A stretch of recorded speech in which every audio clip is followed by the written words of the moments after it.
Hi, everyone. My name is York Lowe. I'm a board member of Chesney, and welcome to the second installment of the Tunney lecture series.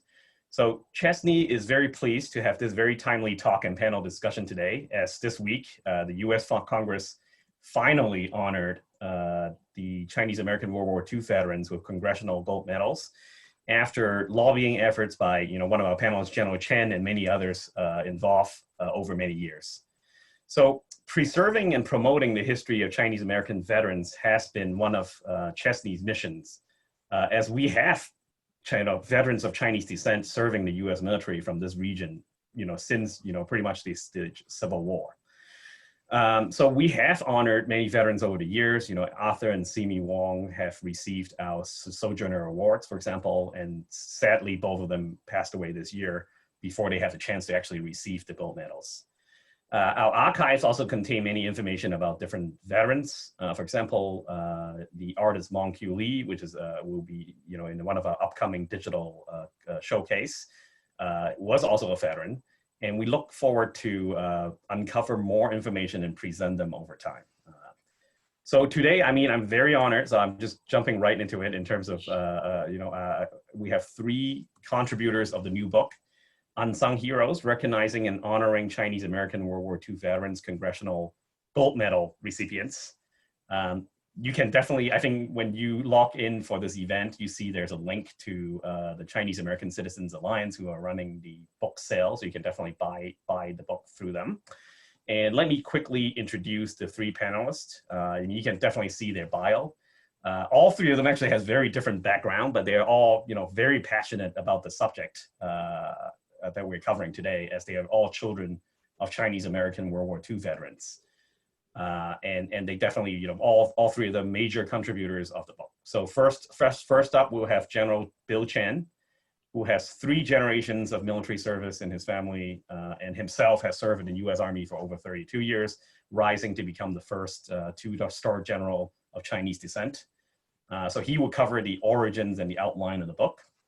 Then next, we will have probably a first for Chesney, a husband and wife team on the same panel. So Dan Luke, who has over 40 years of experience as an engineer, will cover kind of the pre-war aspects of this history. And then Mon, who has over 25 years of experience as a science teacher, will cover the post-war aspect of this history, and also about some of her family. So we'll basically go through about 30 minutes of remark, and then after that, we'll have a Q&A session. As we know from the first lecture, there were lots of questions in general. So without further ado, I'll pass it on to General Chen. Hey, York, thank you for hosting this panel.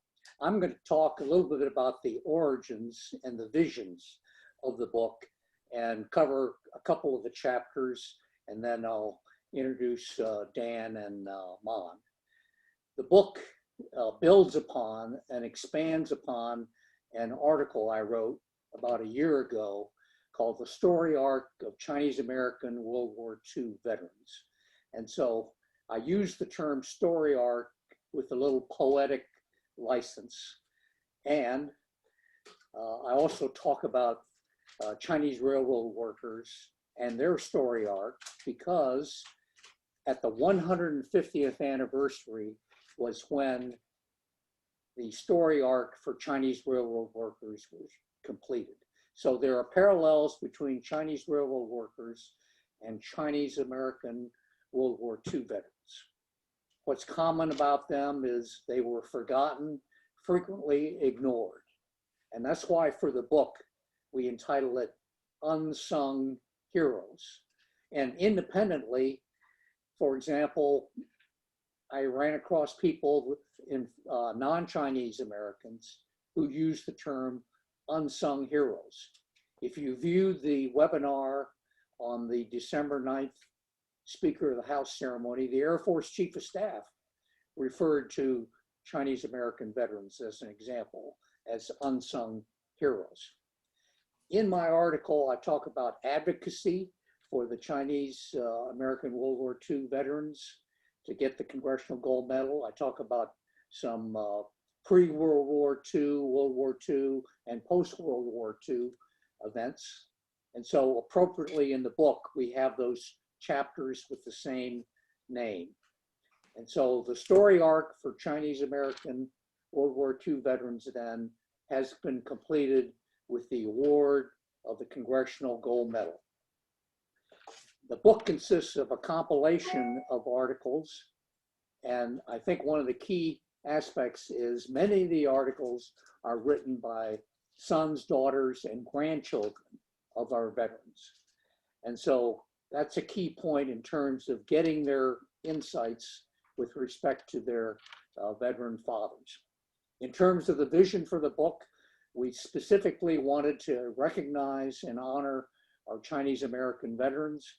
We want to tell their stories, highlight some of the racial adversarial situations that they ran into, but nevertheless cover their dedication, patriotism, and resourcefulness. I believe the book fills a void of largely ignored and forgotten veterans, and we look upon this as a remembrance book for our current and future generations. And so the book is really applicable for the general public, schools, museums, universities, etc., where we want to preserve the legacy of our Chinese American World War II veterans. I'd like to now talk about the advocacy chapter because it's useful, I believe, for the younger generation. For example, you know, junior high school students, if they study social studies, you know, how does a bill get passed in the House of Representatives, the Senate, going to some joint conference, and then having the bill enacted, signed by the president. So we talk about that in the book. And another article in the book is written by a daughter of a veteran, and she's writing a letter to the editor to a major newspaper in New York, advocating for and to recognize her father as an example in toward getting the Congressional Gold Medal. And so that aspect reflects the approach that we need to take if we want bills passed. There has to be a bottoms-up effort as well as a top-down effort where we made visits to congressmen and their staff on Capitol Hill. On the chapter for World War II operations, I wanted to try and highlight a number of the notable accomplishments, the deeds and accomplishments of our veterans. For example, we have one Chinese American from Hawaii who was awarded the Medal of Honor, the highest award for valor in the U.S. Armed Services. So there's an article on him. There's an article on Rear Admiral Chung, who was a Navy commander during World War II. He was awarded the Silver Star as well as the Navy Cross. And later he became the first Asian American to be promoted to flag rank officer. And he's also the first Asian American to have graduated from the U.S. Naval Academy. Dewey Lowe has an article written by his son. So there you have insights from the son, and his father was a lieutenant pilot in the China-Burma India theater and later became the first Chinese American to reach general officer rank in the United States Air Force. Randall Ching, for example, was a U.S. Army Ranger, and he was the only Chinese American to serve as a Ranger in the Ranger units in World War II. We have an article written by a couple of descendants of Chinese railroad workers where both their fathers were awarded the Silver Star. And the Silver Star is one of the highest awards for valor in the armed services. So there are a number of articles then that depict the deeds and accomplishments of our Chinese American veterans in World War II. And included are a couple of articles on Asian American women in the armed forces during World War II. Those of you that viewed the Speaker of the House ceremony, you saw First Lieutenant L.C. Sito, who was a nurse in the China-Burma India Theater, and we purposely selected her to represent our veterans in accepting the award from the Speaker of the House. I'd like to now quickly touch upon two living veterans from Massachusetts, Seaman First Class Tony Moy from Wakefield, Massachusetts, and he was a seaman, a gunner on board the USS Vicksburg, and there in the bombardment of Iwo Jima and Okinawa. And the USS Vicksburg was an escort ship for the USS Missouri, and Seaman Moy personally witnessed the signing of the Instrument of Surrender when the Japanese signed that at Tokyo Bay in front of General MacArthur.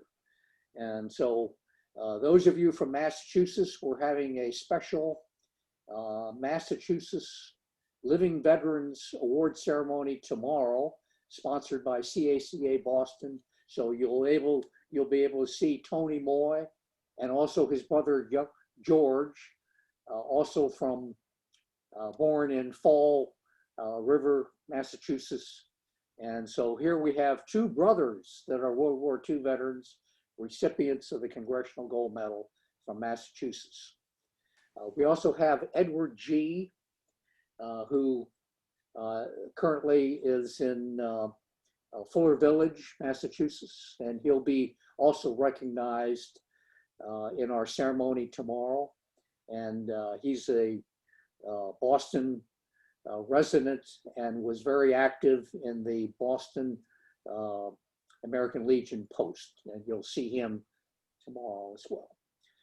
So let me now turn it over to Tony. To Dan. Go ahead. Okay, thanks, Bill. And again, thank you, York and Chesney, for hosting us on this interesting talk.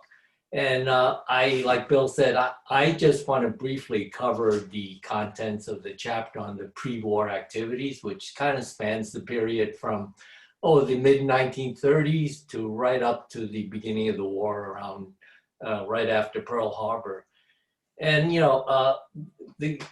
our intent of this chapter was really to provide a glimpse to the reader as to the socioeconomic environment that our Chinese American World War II veterans lived under, and kind of give a perspective of how it shaped their attitudes, their views, and it provides the reader with a better understanding of their motivations for being so eager to put their lives on the line for a country that really didn't treat them as first-class citizens. And this was, in general, this mid-1930 was a dark period for the United States, for everyone, because of the Great Depression. And it was doubly so for Chinese Americans. And you have to always wonder why. And that was because of the very highly discriminatory 1882 Chinese Exclusion Act, which really was a shameful chapter in American history in which the United States tried to essentially institutionalize racism and kind of systematically suppress a group of Americans solely based on their ethnicity. So because it's overt racial discrimination, a lot of our veterans really was very limited in their social opportunities for social advancement and also economic opportunities. So, not only because the Depression was limiting jobs, it was all this yoke of the Chinese discrimination that really impeded them. And I found very interestingly that even with a lot of the second generation native born Chinese, who were lucky enough either to achieve, go get a higher education or get some professional training with high skill levels. Even those people, we found that, they were very limited in what they can do, like pilots and aircraft mechanics. And we find them, actually returning to China to practice their profession. So that was how dire the situation was for Chinese Americans.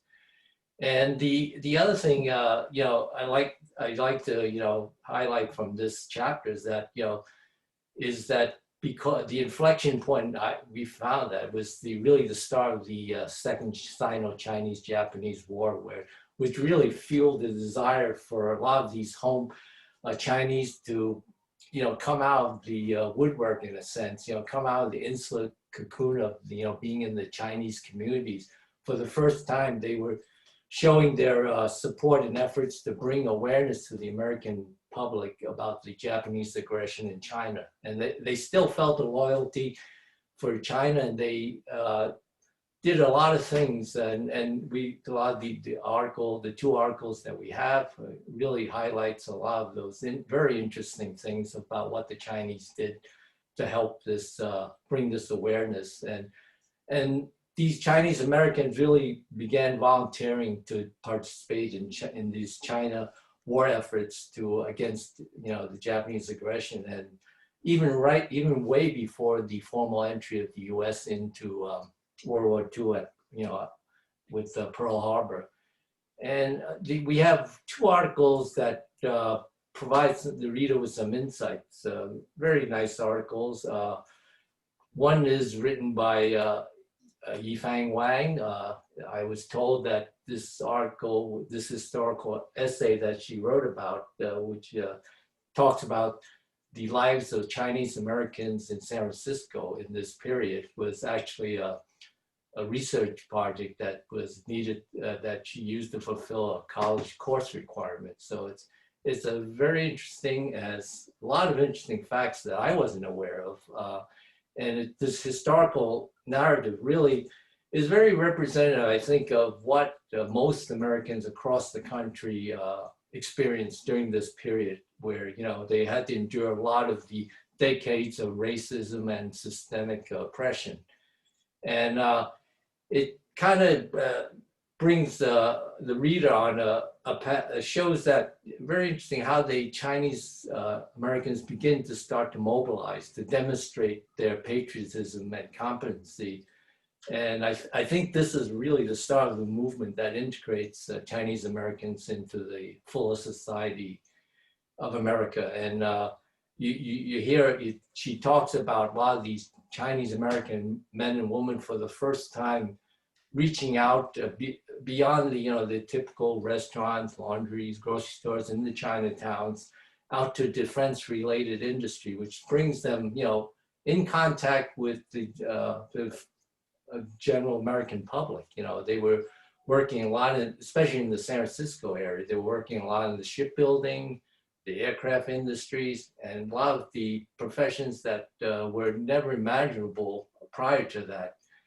And also there was a lot of Chinese Americans volunteering to the war effort even prior to World War II, and they were going to China specifically to aid the Chinese nationalist forces against the Japanese, which essentially the Japanese Sino-Japanese War, the second one, started about 1937. And you begin seeing a lot of influx of especially the pilots and the mechanics who had professional training. They were great need over there. And if, we find that that was essentially the only way they can get to practice their profession, not in their home country, but actually in their, country of their ancestors. And so that article pretty much goes over a lot of these facts and brings up you to right to the pre-war period. So, and then, speaking of a lot of these Chinese Americans entering the war, we find that it's very impressive. They were joining every service, every profession in the services, and they really demonstrated for the first time their skills and competency in many areas, you know, ranging from aircraft to radio, almost everything you can imagine. And I know personally in my father's case, he was definitely thrust into area of logistics, and which he had never had experience, but he was trained, and they were able to employ him, and he actively served in Italy during the war, and he gained a lot of experience doing logistical administration.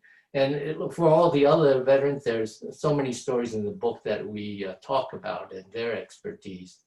And one of the next articles in this chapter is really to highlight some of this, is this very interesting, fascinating story written by the grandson of Arthur Chen. And Arthur Chen is really the first American fighter ace, and he was the most interesting, fascinating thing I find was that he was a fighter ace even before the U.S. formally entered the war.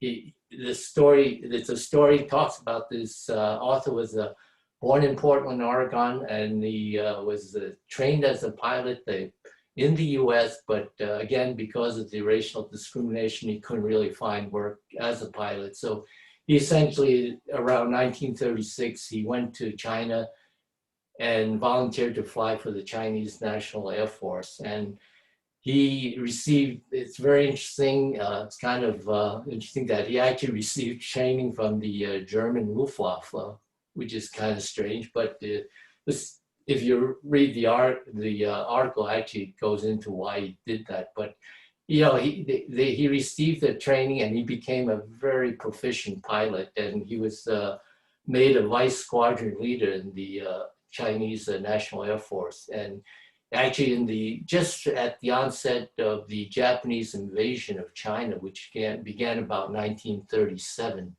he was engaged in active combat with Japanese, and he actually, in the course of I think about a year, he downed about 8 Japanese aircraft, therefore making him one of the first aces in the war.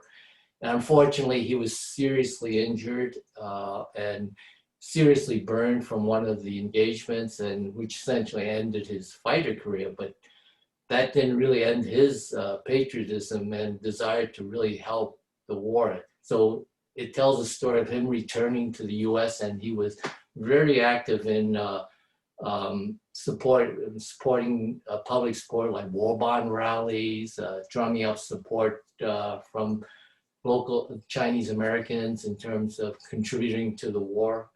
And he did that for quite a few years until nearly the end of the war. I think he was rehabilitated enough from his serious burns. He goes back to China, interestingly enough. And because of his injuries, he wasn't qualified to be a fighter pilot anymore, but he became a transport pilot for the Chinese National Aviation Corporation.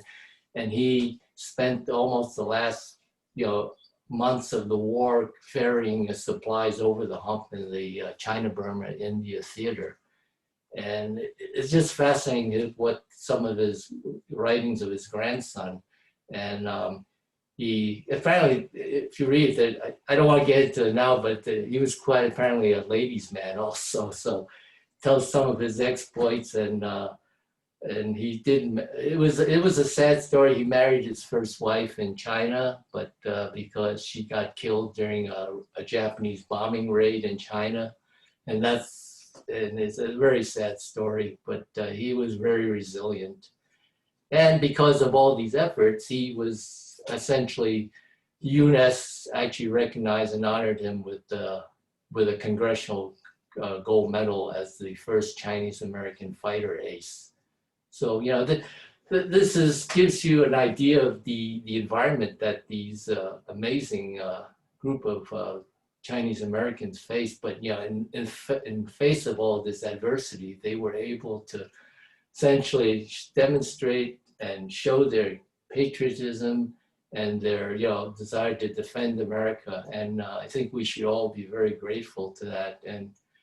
And World War II was an inflection point for Chinese Americans. And Mon, I think it's a good point to hand it over to Mon because it really shows the impact World War II had on these Chinese Americans in terms of empowering them, emboldening them, and to be able to seek better lives for themselves after the war. And more importantly, I think the legacy they left for us, my generation, is we are direct benefactors, and I'm sure we cannot be what we are. And we have three examples there of the achievements that Chinese Americans have made, the phenomenal social advancement post-war, and it was all made possible by our fathers and the Chinese American World War II veterans. So, and I guess it's interesting. I want to use the metaphor that Ed Gore wrote that article. He says, these Chinese American veterans indeed set the table that we eat plentifully from now. So, I think that's a great metaphor. And with that, I'll turn it over to Mon. Okay, so I will be very briefly talking about the post-war lives of some of these Chinese American veterans. So the post-war life for the Chinese Americans was much improved by the rescinding of the Chinese Exclusion Act by President Roosevelt during the war. The War Brides Act, which allowed these veterans to get their wives over to this country and therefore start families of their own. And then finally, the passage of the Immigration Act of 1965 that put the Chinese immigration on par with the rest of the world. So the fifth chapter of this book is comprised of the heartfelt memorials, remembrances, and written by the daughters, sons, and the grandchildren of some of these veterans. And for those of you who grew up around the decades in the 50s and the 70s will be able to identify with lots of these stories. And so we have stories from Michelle Ebenezy about her father, George Wong. And we have Barbara Chin, who writes about her father, Jean Chin, and Kim Ham talks about his father, Sui Ji Ham, and the family of Bing Yun Wong pays tribute to their dad, their baba, and their grandpa. And I remember my dad, Sui An Ji, also known as William G, and affectionately known to family and friends as Willie or Bill. So we have stories from Barbara Ebenezy, who talks about her dad, George. And George was a graduate of MIT, had a very illustrious career working as an engineer in the defense industry. But like my dad, as many of the vets, were not able to get professional jobs, were not able to go to college. And so many of these vets ended up working in Chinese hand laundries or in the restaurant business. So if you were to look at the veterans' bios at the end of this book, you will find that about 40 out of the 75 bios are vets that worked in the laundry business or in the restaurant business. So my dad with Bing Wong were laundrymen. Barbara Chin and Kim Ham's dads were in the restaurant business. But whatever path or the trajectories the lives of these veterans took after the war, you can find many common threads and themes that are woven into their stories. And so I think we will, at this point, take a look at some of these common threads. So one of the threads that we see is that these vets had to overcome a great deal of adversity. And this could be found by the fact that many of these vets had a difficult task of navigating lives in the waters of a very foreign culture, which was very different from what they knew in China. And then coupled with this, these vets also had to overcome the language barrier in order to assimilate successfully into the mainstream. And so we find Bing Wong as a young adult sitting in a first grade class trying to learn English. And personal experience for me, having immigrated to this country in 1954, aged 5, my dad taught me my first words in English. So my dad said to me, if somebody said, hello, you say hello. If they said, how are you? You say fine. So armed with hello, how are you, and fine, off I trotted to kindergarten. But in those days, right, there was no Sesame Street to teach you the alphabet. There were no ESL or ELL classes. The Bilingual Education Act was not enacted until 1968. And the landmark Supreme Court case, Lau versus Nichols, was not decided until 1974. So for many of those vets who came into this country as teenagers, learning English was more or less a sink or swim situation. And so also in terms of adversity, you will find Barbara Chen talks about the explicit and implicit racism and biases that existed after the war. So that vets such as Barbara's father, as well as Kim Ham's dad, were unable to find jobs in fields that they were trained for.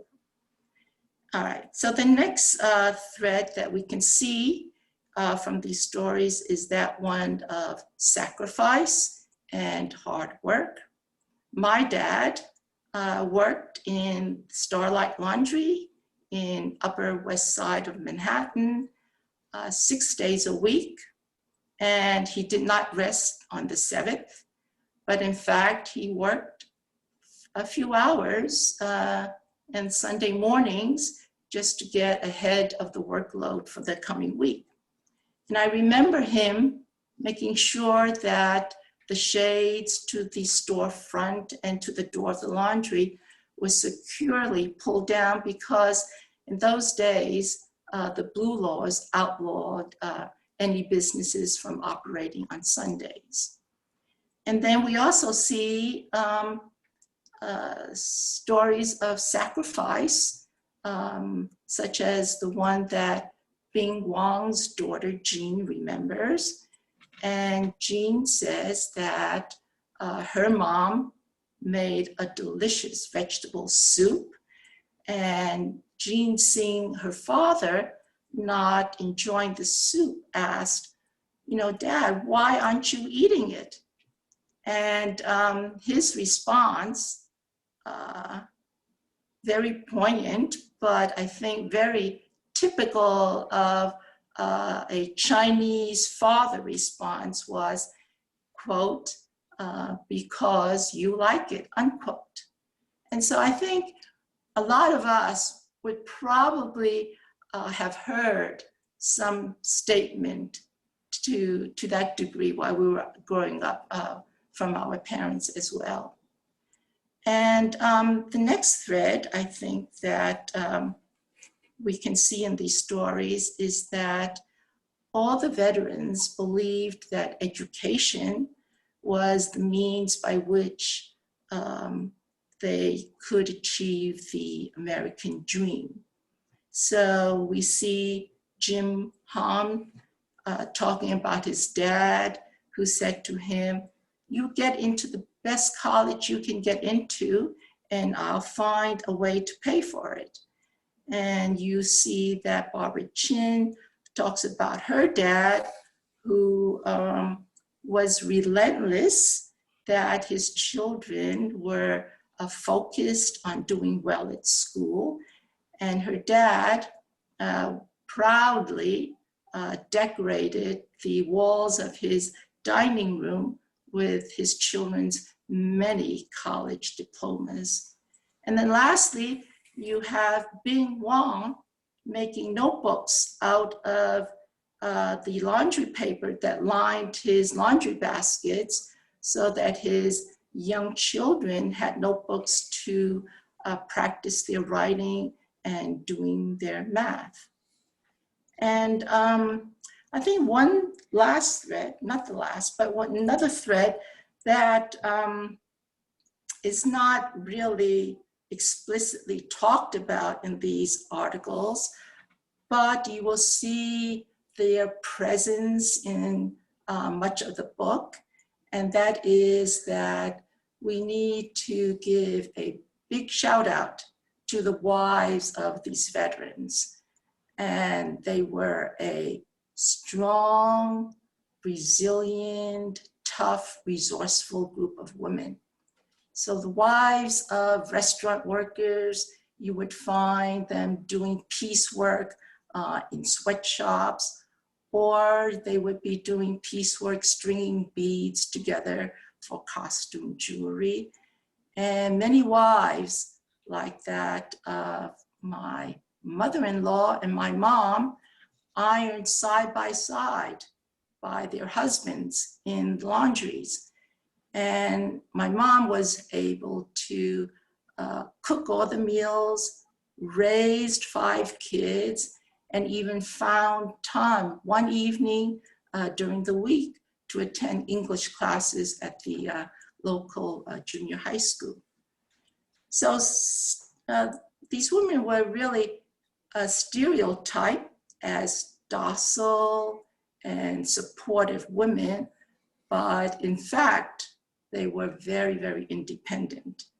And this is illustrated in one of the articles that Bill referred to in the Dewey Lowe story, where you find that an independent, strong-willed, single-minded woman enabled her son to become the first Chinese 2-star general in the US Air Force.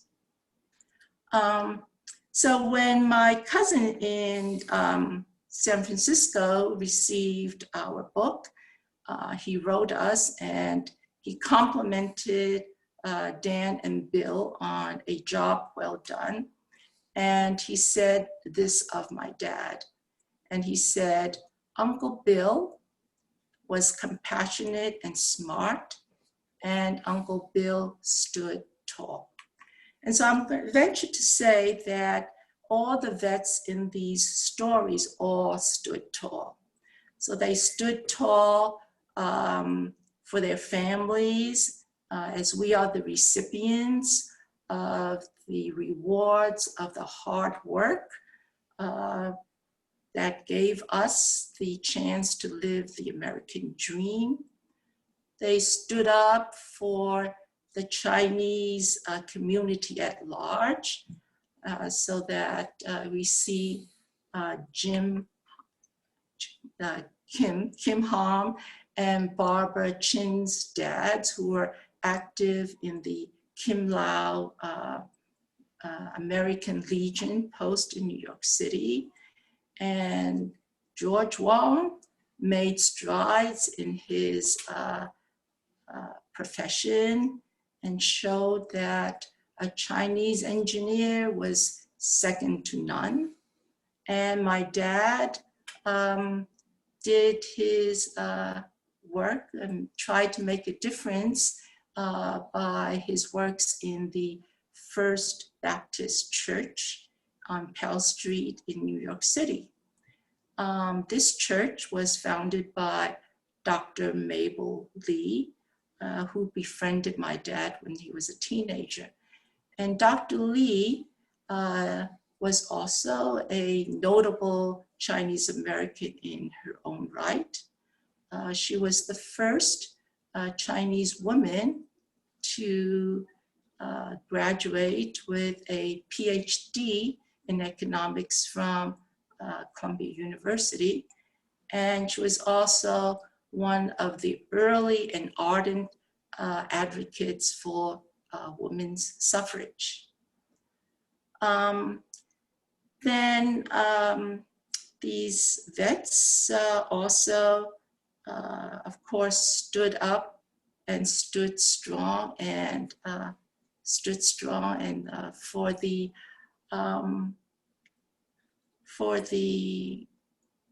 country, their adopted country.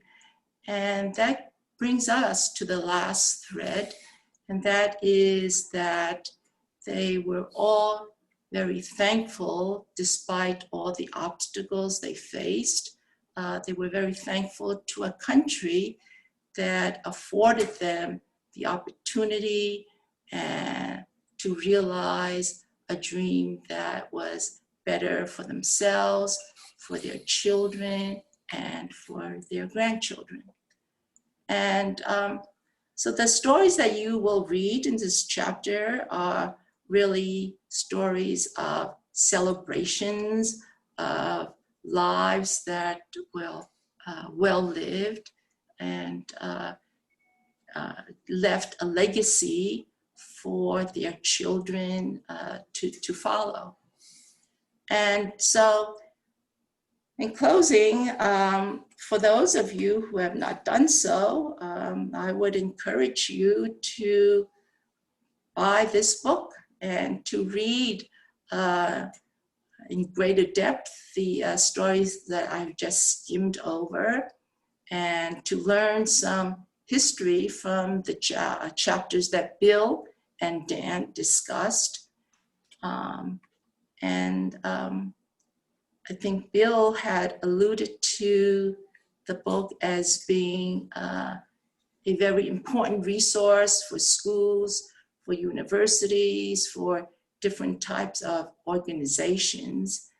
And so at this time, when we are living under the shadow of the COVID pandemic, this book is even more important since we are seeing the rise of anti-Chinese sentiments across the country from New York to California.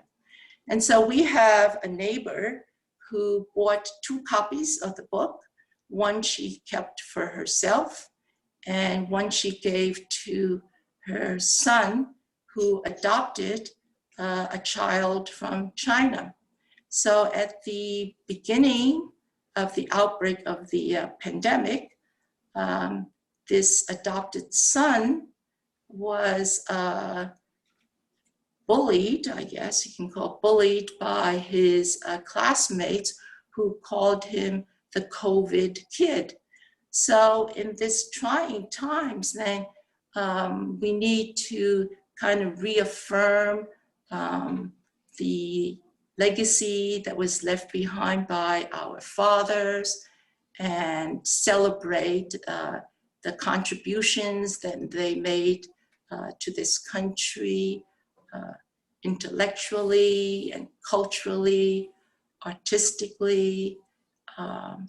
And this book, as you read it, will help us to reaffirm their lives and also to pass their contributions to our children and our grandchildren.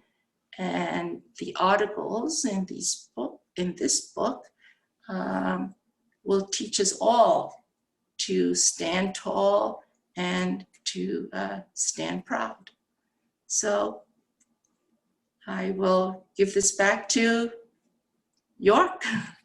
Well, thank you, Mon. I cannot agree with your comments more at the end, and I really want to, applaud once again yourself and Dan and Bill and many other contributors in terms of recognizing this history. I think that the rise of xenophobia that we have seen this year definitely makes me. I mean, I myself am interested in history as an interest originally.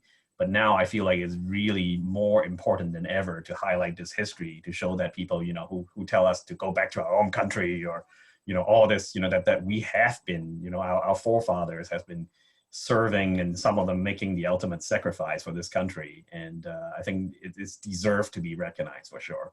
So, so I think we're shifting to the Q&A section. So I think everyone, I will start off with a few questions for the panel.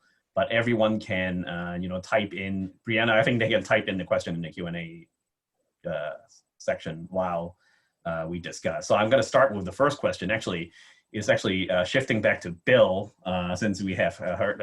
So I think both Mon and Dan, you both talked a little bit about your parents. So I also want to see, since Bill, your father, Moon Chen, is also one of the veteran, if you don't mind kind of talking about his involvement in World War II, that would be great. Okay, my father was born in Ohio, but he was orphaned at 15, so he had to work his way through high school and college. He did graduate from University of Michigan in aeronautical engineering in 1932, but that was the middle of the Depression. He couldn't find a job in that area because of the Depression, and also aircraft companies at that time were not hiring Orientals, even though they were American born. But he had a passion for aviation, so he saved up enough money to learn how to fly, and he went to China after he got his pilot's license, and he flew for this airline, CNAC, China National Aviation Corporation. Later on, he worked for a company called CAMCO, Central Aircraft Manufacturing Company, and that company was headed up by the Curtiss-Wright Corporation representative in China. The Curtiss-Wright Corporation was the manufacturer of the P-40 aircraft that the American Volunteer Group in China used. And so my father worked for that company, and they supported the American Volunteer Group, which became the Flying Tigers. And after Pearl Harbor, my father joined the 14th Air Force under General Chennault. And so his life was one of, hard work, dedication, and he did learn how to fly. So that, to him, I think was a morale booster, because it gave him confidence during those times of the Depression. And he later on worked for an airline that General Chennault founded. Now, interestingly enough, my father's first name is Moon. There is another Chinese American by the name of Moon Chen, I mentioned, yeah. Cheyenne, also a winner of the Congressional Gold Medal. And Moon Chen flew for CNAC, and it was because of flying the hump in support of the Army Air Force that all the pilots there, to include Chinese American pilots as well as Caucasian pilots, were given veteran status at the end of the war. And so that qualified them to be awarded the Congressional Gold Medal. Now, the interesting thing about Moon Chen was he evacuated Jimmy Doolittle from China after Jimmy Doolittle led the raid on Tokyo and bombing Tokyo. So, you know, that's a significant accomplishment by a Chinese American. But Bill, I just might add also that when I read that story about Moon Chin, I was totally floored. He was a pilot's pilot, basically.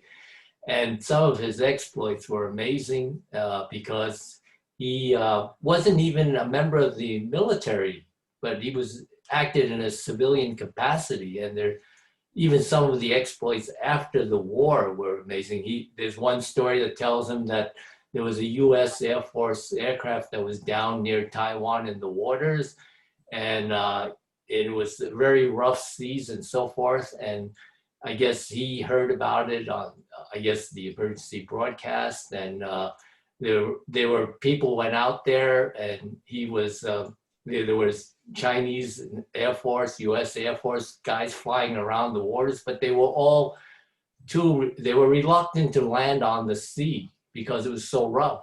But apparently Moon Chen, who had a lot of experience flying seaplanes, went out there, answered the call, the distress call, and went out there, sized up the situation, and he actually landed on the water. And it was just amazing. His skills were just beyond any, pilot that was in his group, age group, And Moon Chen is still alive at Yeah. 107, living in Burlingame, California. Mhm. Yeah. Mm-hmm. I think what I take away from this is that not only do you learn about a lot of these, the guys who fought in the war and what they did, but these stories are not like these Rambo type of guys shooting up everything, But what impressed me was the intelligence, the agility, and the skill that these American veterans exhibited. And so their stories, and because I really don't know much about that, except for as a kid, I knew about the Flying Tigers and General Chennault, but this book really brings forth a lot of the stories that people my generation did not know about. And so I think that is a very a valuable thing to pass on to our children and the grandchildren, because all these stories will be lost if we don't have a book such as the Unsung Heroes. So speaking of the stories, I mean, of course, the book is limited in terms of how many stories you can put in there. I believe there's 75 or somewhere around there. But there's 20,000, right? There's 20,000 or around that number that has served. So just kind of one question I have is in terms of, I know that there's a website, but it's also by no means complete. So is there any effort, if there are people out there who might be some of the people who are, on this call right now, who have the relative or descendant, relative or who might have served in World War II and want to get their story out? What are some of the resources that they can put this out?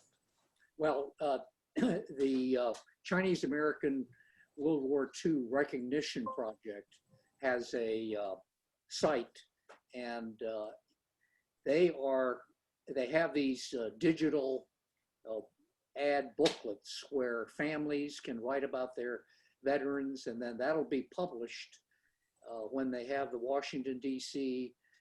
Presentation. Right now, we're thinking about this to take place in April, provided COVID permits.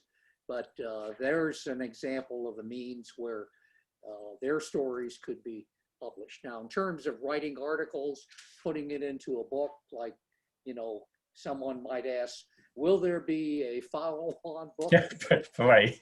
Heroes? Well, it's very difficult because there's got to be a groundswell of support that identifies an interest and a need, because in putting together this book, it's been us as volunteers who have compiled this And of course, we have a number of volunteers that also helped finance this. And so that's the major issue of involved in putting together a book like this. Like, I can certainly say that there could be plenty of other stories of veterans and their World War II experiences, but it's a matter of, you know, time, effort, and being able to properly show these stories. Well, one other thing is the difficulty in collecting a lot of these stories, and I think I see a lot of in the stories of the veterans in the book that many of these veterans were very reluctant to talk about their war stories. And a lot of cases, I know in my case, my dad really didn't talk about a lot of war stories. And there was a story about Lauren Lowe and Sonny Leo. The only reason they were found out and their stories were told is because I think in the case of Lauren Lowe, after his father passed away, they just found an article about his accomplishments in World War II. And Sonny Leo only found out because they were looking through his dad's wallet, I believe, and they found out that there was a little small certificate of his silver medal, and they had no idea. And I think because of that, I think it's very difficult to collect all the stories. I'm sure there are millions of fantastic stories out there, and we just scratch the surface, I think, you know. I think it might be partly the kind of the character of the folks in that generation. I mean, it reminds me of, for example, the diplomat He Fengshan who was the consul general in Vienna, and he actually helped many Jewish people, right? They call him the Chinese Schindler. But he, even in his memoir, is only a very, very small section that he talked about this. He didn't think much of it, what he did. He just think that he did the right thing. And it was, you know, after his death, really, his children were saying, like, my father really did all this. And then, you know, also a lot of the descendants of the people that he saved was preserving the history. So I think it's up for the younger generations, you know, like, you know, all of us to really retell their story in many ways. Well, also in part, maybe I think because of our father's generation, they were still more attached to the Confucian philosophy of humbleness and humility. So they didn't want to be boastful or bragging.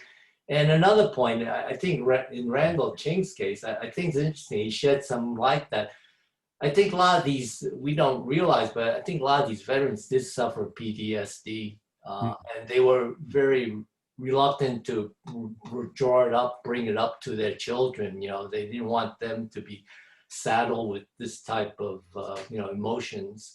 And as a result, they kind of just, you know, like in Randall Ching's case, say, you know, I have a family to support. I'm not going to wallow in this anymore. I'm going to pull myself under the bootstrap and, you know, move on with life. And in part, you know, I think that's the type of thinking attitude a lot of these veterans had.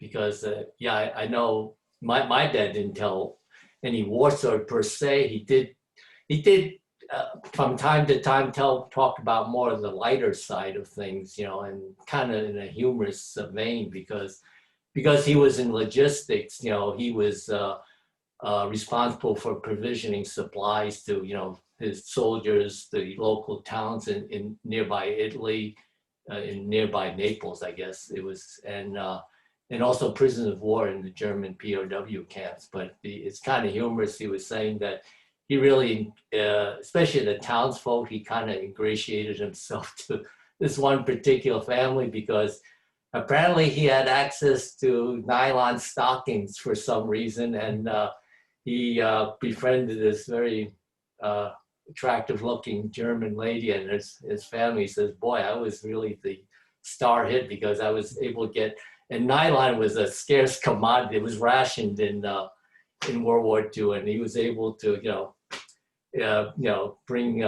give some nylon stockings to this lady. So, you know, he kind of became very friendly with the townspeople. And, you know, those are the type of stories, but I'm sure there was a lot of horror going on that he didn't want to talk about, you know. So well, Wong, go ahead. But I was just going to say, last couple of years ago when we were in San Francisco, and we were staying at my Uncle Harold's place. Uncle Harold had at that time passed away, but there were albums and albums of Uncle Harold, which showed his part in the Pacific, and it showed pictures of, he annotated photos of Japanese surrendering and so forth and so on. And yet my cousin never took an interest maybe, or did not know about this history. And so here we had a whole inventory of pictures from Uncle Harold that again will be lost to his family, because no one has taken the time to investigate and to write about that history. So I'm going to jump into some of the Q&A that is submitted by the audience. So Tom Chin, one of our directors, who actually came up with the idea of this talk originally, said, when is the local ceremony tomorrow? And is it going to be on the web, I guess? Okay, the local ceremony will be tomorrow at 4 o'clock. This is hosted by CACA Boston. If Tom is there, does he have the link yet to that? Could you ask him? Yeah, will it be live stream, or will we just record it and people can watch the replay? Yeah, it will be recorded yeah. and available probably on YouTube afterwards. Okay, and I think we will definitely promote Chesney. If you follow Chesney on Facebook, we'll probably share that link to everyone. And then the next question also for you, Bill, is was your father's involvement in World War II in the military inspire you to also make the Army a career? Well, I think there's no question. There was some influence. Growing up, for example, we met a lot of his friends and colleagues that were all World War II veterans. I know when I was a freshman in college, I started in 1956 as a freshman. That was about 2 years after the Korean War. And I decided then, if there was another war, I would join and I would want to be an officer. And that's why I took ROTC. Interesting enough, when my father was at University of Michigan, he had taken ROTC. Michigan, like other state universities, was a land grant college. And so that, when war came, that facilitated his entry as a first lieutenant. So all of that, no doubt, had an influence on me. And who knows, when you're starting out as a second lieutenant, you never know whether you're really going to make it a career. And your brothers also, right? They also, would you say you also inspired them? I have an older brother, younger brother. They were both in the Cold War and Vietnam War. And I have a niece that's currently a helicopter pilot on active duty. Okay. And I noticed Tom Chin mentioned there is more questions on chat. I don't know, Brianna, do you see the other questions? If not, I can use my questions. What is the question? Sorry, it was, let's see. We talked about that one. Give me a second. Do you know whether any of the vets were members of the Chinese American Patriotic Flying Corps that had been formed during the Japanese aggression against China prior to World War II? That was posed from Stephanie Fan. Well, there were many volunteers, Chinese American volunteers, pre-World War II that were trained in California, and they went to China to serve as pilots for the Chinese Air Force. In fact, in our book, there's an article that I wrote that is entitled From Railroad Workers to Flying Tigers, a legacy of progress. So in the article, it's about 3 descendants of Chinese railroad workers, and 2 of them were pilots. One was a communications officer, but one of the pilots joined the Chinese Air Force. In 1939, he tried to join the Army Air Forces, but was turned down because of race. So he volunteered. He had that flight training in Oakland, and then he was either Oakland or San Francisco. And then he went to the Chinese Air Force Academy and was a fighter pilot in the 14th Air Force, where they had a Chinese American composite wing. Now, the meaning of Chinese American composite wing does not mean it was Chinese Americans in that wing. It was elements of the Chinese Air Force and US Army Air Forces. So they were commanded by an officer in the Army Air Forces, but the fighter pilots were, flying for the Chinese Air Force as well as the Army Air Forces. And this descendant of a Chinese railroad worker was a distinguished fighter pilot, recognized by the Chinese Air Force, as well as being awarded with the U.S. Distinguished Flying Cross. Thank you. Also, there were other, besides pilots, there were many support personnel that, like mechanics, that went over. And there is one article in the book, Pak-on Lee's article, about how he got over to the CBI theater and supported a lot of the 14th Air Force in the capacity of mechanics. And there were other personnel, I think there were medical personnel too. Actually, in the case of Pak-on Lee, and I know many of you have heard of the American Volunteer Group. The American Volunteer Group was the original Flying Tigers. They were operating in China only for 6 months, yet they gained air superiority and had a impressive record against the Japanese. Now, there were 11 Chinese Americans in that original American Volunteer Group. And then they were given an opportunity when the American Volunteer Group disbanded to integrate into the US Army Air Forces. Pak-on Lee, for example, is one of those. And so when you hear about people talking about the Flying Tigers, there are many that say they are Flying Tigers, but the original Flying Tigers is this American Volunteer Group, and there were 11 Chinese Americans that were in that. They were, mechanics and in one case, a truck driver, Right. The doctor. A lot of support personnel, besides the actual pilots. And Brianna, are there other questions that you see? I can't see them actually, so. There's several of them. One question was kind of also a request. Do any of you happen to have the book on hand so you could share a couple of the pages so people could see inside the book? But I also understand if you weren't prepared for that. Okay. And then while we're thinking about that, I believe this would be more towards Mon's section. Can you share your perspective and feelings during the war and post-war dealing with other folks of people of color, Black, Latino, etc., and other barriers of segregation?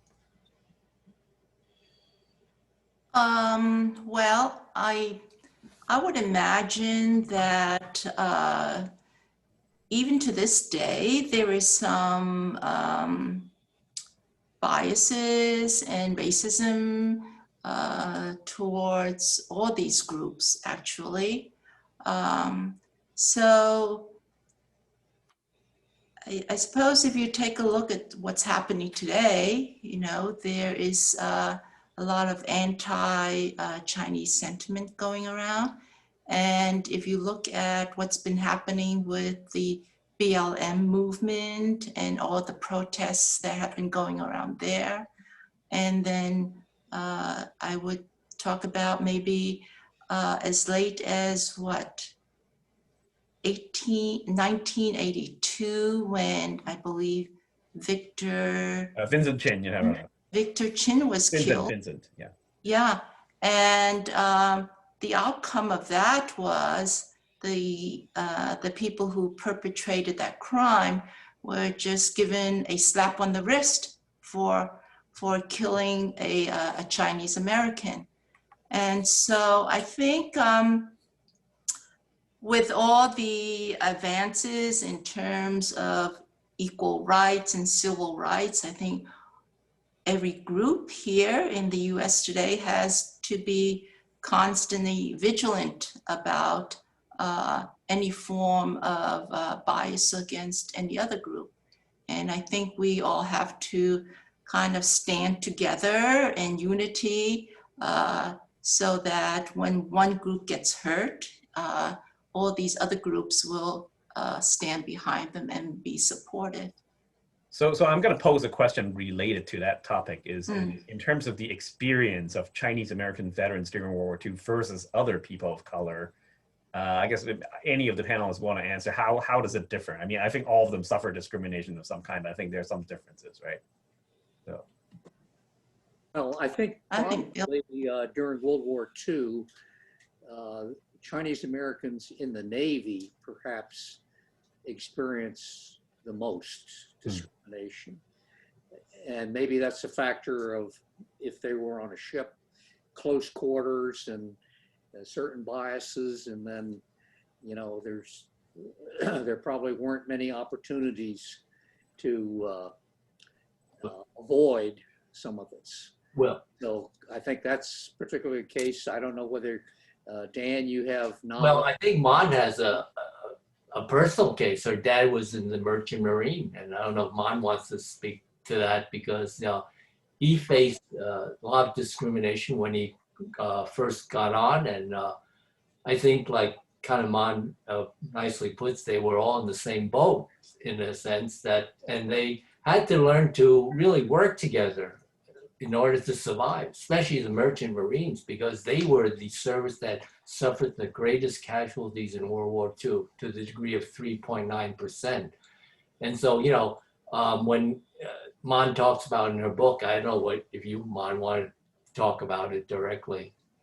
Well, I just want to add to that is that I believe in the Merchant Marines that the Chinese were very limited in terms of what level they could be in the Merchant Marines. So I think my dad just came out more or less as first class potato peeler or something like that. But I don't think the Merchant Marine allowed the Chinese to be anything above that.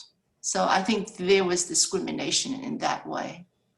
Yeah, but they gained each other's respect when they saw the, you know, competency and skills of each other, and they realized that the next guy was good as the other guy. And I think that came to fore, and I think they all, as a result, worked together because they knew they had to work together. Otherwise, you know, they're not going to be able to survive, you know, especially with the onslaught of, you know, all those submarine attacks against the Merchant Marines.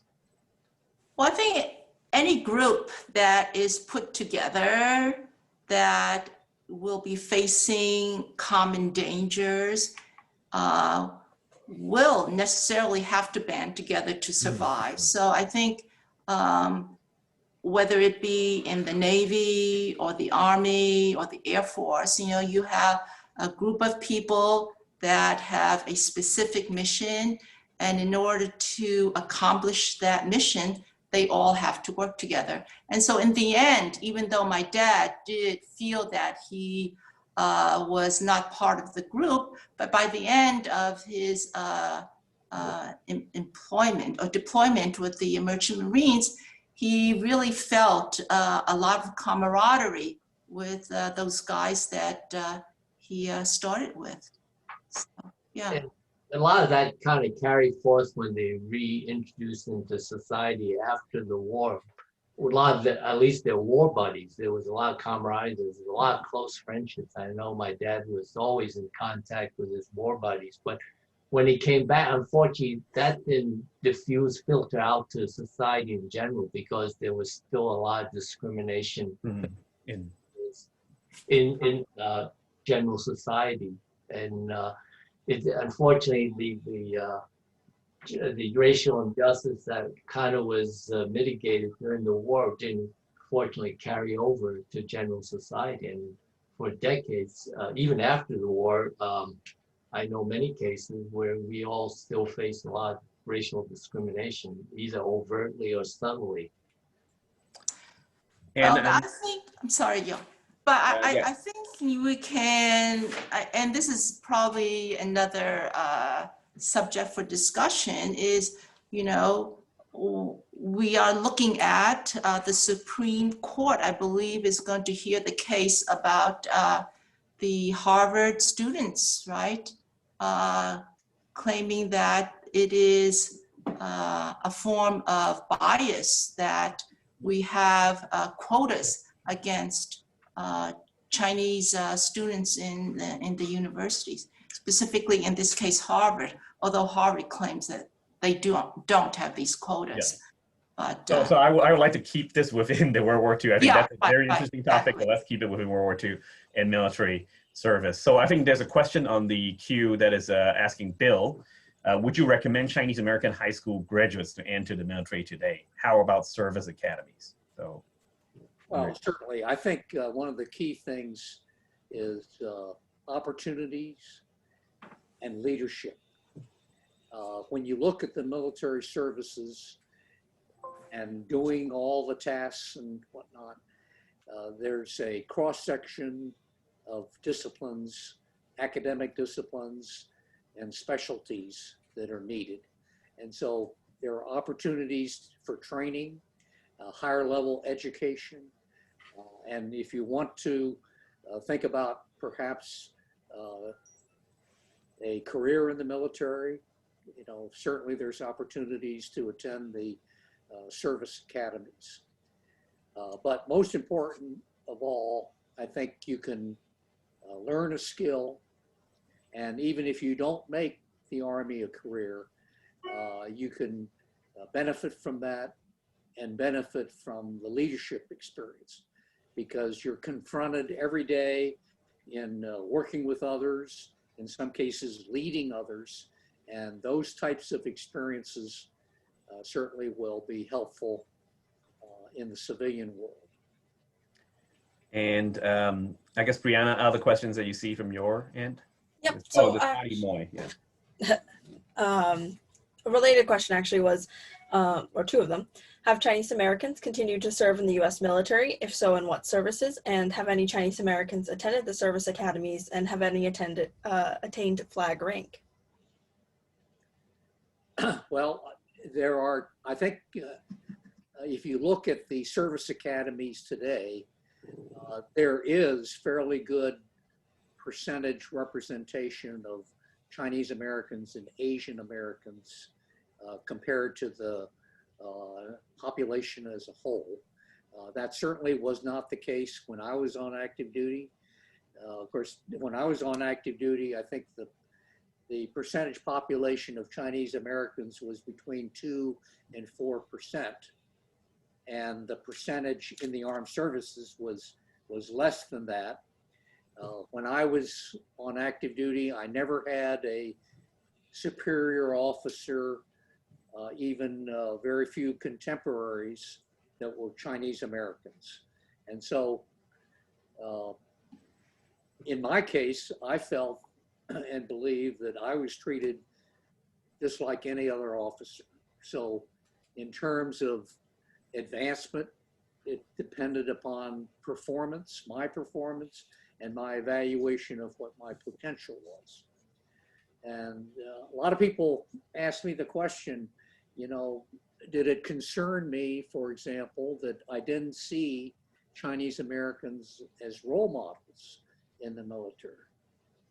Of course, my answer was, as I was looking at the situation and looking for role models, I would look at those above me, those that demonstrated effective leadership. And those became my role models. So from that standpoint, I don't think that's a major issue not to have had Chinese Americans as role models. Now, I wrote an article about 3 years ago on Chinese American general officers and flag rank officers in the Navy. And I had a short recap of those that got promoted to 1-star and 2-star general. And so it's sort of interesting that there were and have been quite a few specialists that were medical doctors and dentists that achieved 2-star rank, as well as one that was a lawyer that became the Army Judge Advocate General. There are fewer that really worked in the operations area. There is one, for example, that achieved 2-star rank, a U.S. Military Academy graduate who retired as a major general, and he was what I would call a war fighter, a combat arms, infantry, ranger officer that became a 2-star general as Chinese American. But, you know, you have to really look at the situation, you know, how do you achieve a higher level rank? Of course, it takes a lot of hard work. You have to be fortunate to have some good bosses. But basically, what I've experienced in the Army was, and this applies to the other services, it is merit-based, where you're evaluated based upon your performance and your potential.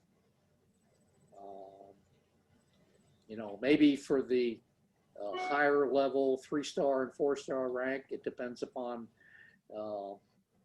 you know, what your reputation has been in your service, the extent to which you are better known by the higher level officials in the Army. So I just see that there's one comment from Marty Moy, who's the son of Tony Moy. Actually, it was more a story than a question, but a very interesting story. So I'll let the viewers read it themselves about his father jumping in the deep end of the pool and being the only one who did that. And Marty, thanks for your father's service. I'm glad that he's getting the award, the medal that he deserves. But maybe I jump in with one question is, you know, we have 20,000 who served, and sadly, because it took the U.S. Congress this long to recognize, right? I think only a few hundreds maybe that might be alive to actually collect the medal themselves. So I was wondering, on the efficacy front, I think, Bill, I saw a video that Ken Ang took of you walking the halls of the Congress, and you guys really did a lot of work. Why, it's kind of maybe a question is, why does it take so long for the U.S. Congress to recognize Chinese American? Because I think Filipino American, they have recognized, it seems like such a no-brainer. Where did you see a lot of resistance and from people when you were trying to lobby for this medal? Well, we could ask the same question about why did it take 150 years to recognize Chinese railroad workers? And so, yes, other minority groups have been recognized, like Filipino Americans, Japanese American. We have Tuskegee Airmen, for example.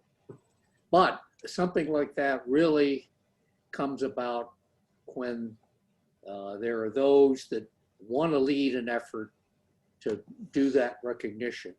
And of course, fortunately, we had on the House side, Ed Royce, Representative Ed Royce from California, Senator Cochran from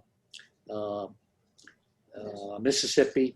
And so you have to have leaders that have that initiative.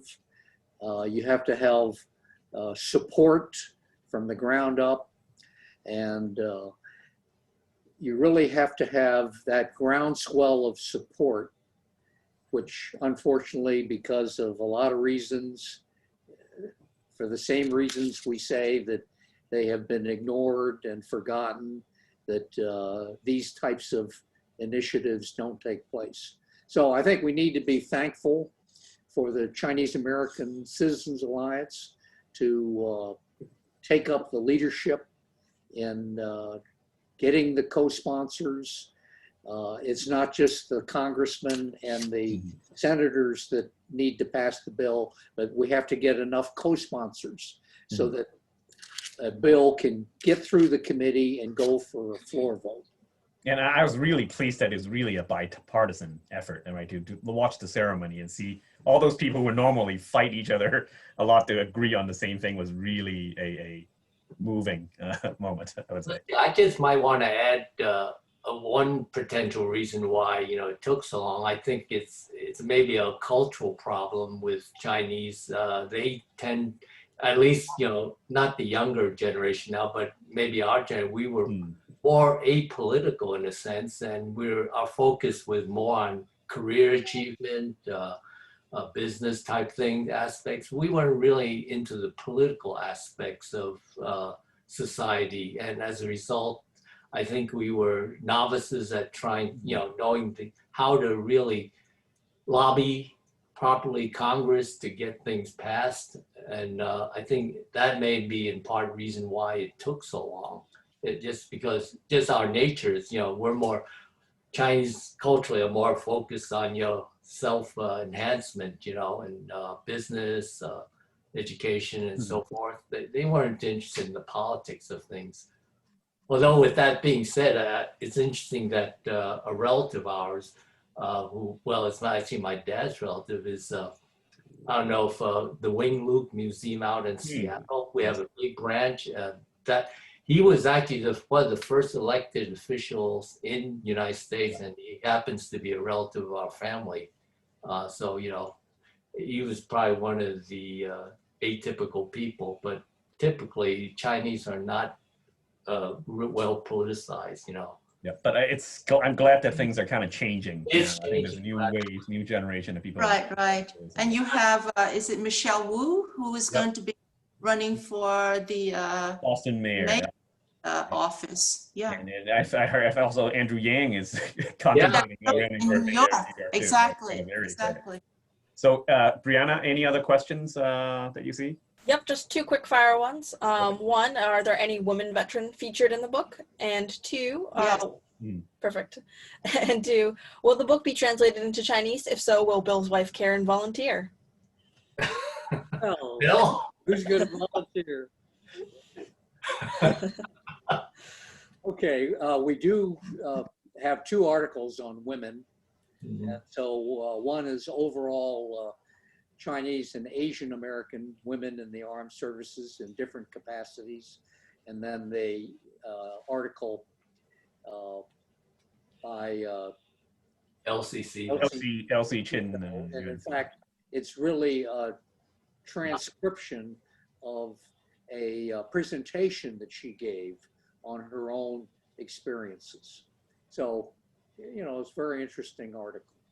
Yeah, and unfortunately, she was actually awarded, the Congressional Gold Medal this week, and she represented all the veterans. So it was nice to see that. And is she really, she was extremely alert on the video. Yes. 102. For 102. I was like, even I cannot read out or whatever the statement that she gave it as succinct and clear. So. But on that note, there are, let's say Maggie G. There is a children's book written about her, if you're interested in really reading about her history as well. So it's not in our book per se, but it's a children's book that's written about Maggie G. I think that's interesting. Yeah, she was a WASP, right? Yeah. One of those. Women's services. Yeah, Right. Women's air service pilot. Exactly.